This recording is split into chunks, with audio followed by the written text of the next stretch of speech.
Жизнь спасаю не я, жизнь спасает, наверное, кто-то там. Конечно же, ему очень важно было оперироваться в России.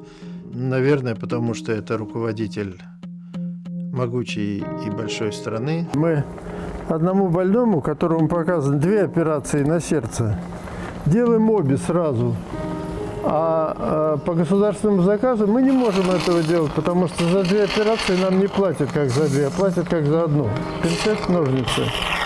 Но ведь больной от этого ему лучше не станет.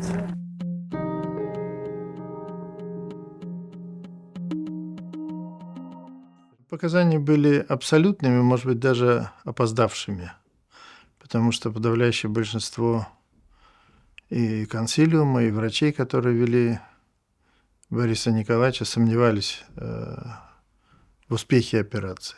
Конечно же, ему очень важно было оперироваться в России, наверное, потому что это руководитель могучей и большой страны, во-первых. Во-вторых, наверняка потому, что он хотел оперироваться у российского хирурга из соображений и этики, и патриотизма, которым он обладал в полной мере. И это было мужественное решение, надо сказать, тоже, потому что обычно многие больные, скажем, с гораздо более меньшими возможностями, чем наш президент, уезжают из России по-прежнему за рубеж оперироваться,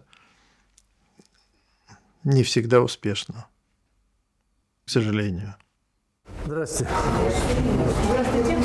Вместе с командой молодых хирургов академик Акчурин делал ювелирную работу. Под микроскопом сшивал тончайшие сосуды. Сердце человека на операционном столе может остановиться в любой момент.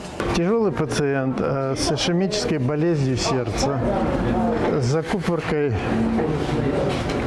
3 сосудов коронарных. Что большинству людей, даже его коллегам, казалось чудом, для него была обычная, хоть и непростая работа – запускать сердца вновь. Будущий врач-кардиохирург родился в Узбекистане в семье педагогов, но решил связать свою жизнь с медициной. После института работал сначала в поликлинике подмосковного Реутова, а оттуда перешел во Всесоюзный центр хирургии, где занимался восстановлением пальцев после травм, за что ему были безмерно благодарны руководители заводов, где такие травмы в основном и случались. Даже вот при ампутации нескольких пальцев и невозможности пришить, скажем, 2-й палец, мы могли 4-й пришить на место 2-го, с тем, чтобы восстановить функцию щипковую, захваты и так дальше. Уже потом Акчурина увлекла кардиология. В 96-м за той самой его операцией следил весь мир. Шунтирование особой важности он проводил на сердце Бориса Ельцина. Причем о том, что жизнь пациента номер 1 доверили ему, он узнал из новостей по телевизору. Я напрягся внутренне как-то,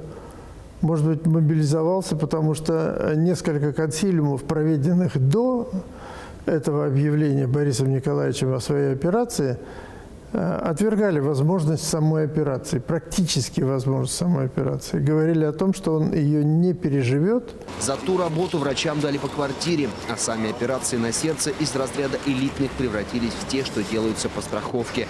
С тех пор прошло больше четверти века. За эти годы Ринат Акчурин успел стать всемирно признанным авторитетом в области сердечно-сосудистой хирургии. Создать собственную школу. Его ученики защитили 9 докторских и более 30 кандидатских диссертаций.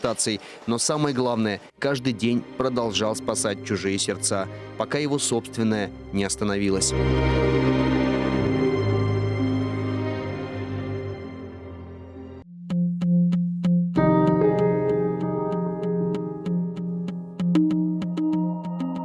Жизнь спасаю не я, жизнь спасает, наверное, кто-то там. Я помогаю только.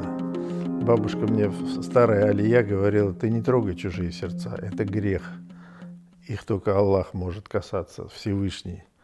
Ну, так говорила бабушка, и я улыбался, конечно, но не рассказывал ей, что мы делаем. Ну, мы действительно помогали. Но судьба за этого больного всегда решает сама. И что у тебя, как говорит бабушка моя, на лбу написано, ты от этого не уйдешь. Вот это вот старое такое изречение, но оно в меня проникло сильно. Но надо стараться всегда изо всех сил спасти больного. Не нужно создавать себе условностей. Нужно следовать строго протоколу проведения операции, и тогда будут результаты. Сегодня утром Ренат Сулейманович снял швы. Так что, так сказать, рассчитался со мной как бы всеми нитями. Без призвания хирургом быть нельзя. Хирург, учитель, художник, пианист, музыкант. Призвание, вот он не может другим заниматься, не хочет и не будет. Будет стараться здесь работать как-то. Это вопрос скорее такой, знаете, настолько секретный, что его даже не надо никому обнажать. Но у меня были ситуации, когда я не понимал, почему у меня умирает больной. В течение дня не понимал. Я до позднего вечера там вставал к столу, что-то переделывал, что-то добавлял, что-то убирал. И однажды, пока мыл руки, думал, боже, неужели нельзя этого человека спасти? Столько народу работает. Просто так подумал. Захожу в операционную. Мне анестезиолог говорит, он пошел. Все работает. Все стабильно, все хорошо. Ничего не надо делать.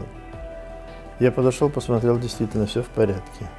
Может быть, это как молитва, может быть, мне кто-то помогает. Вера – это такой тонкий вопрос, которого трудно касаться, и показывать его никому не нужно. Вы знаете, в чем отличие Бога и хирурга? Бог точно знает, что он не хирург.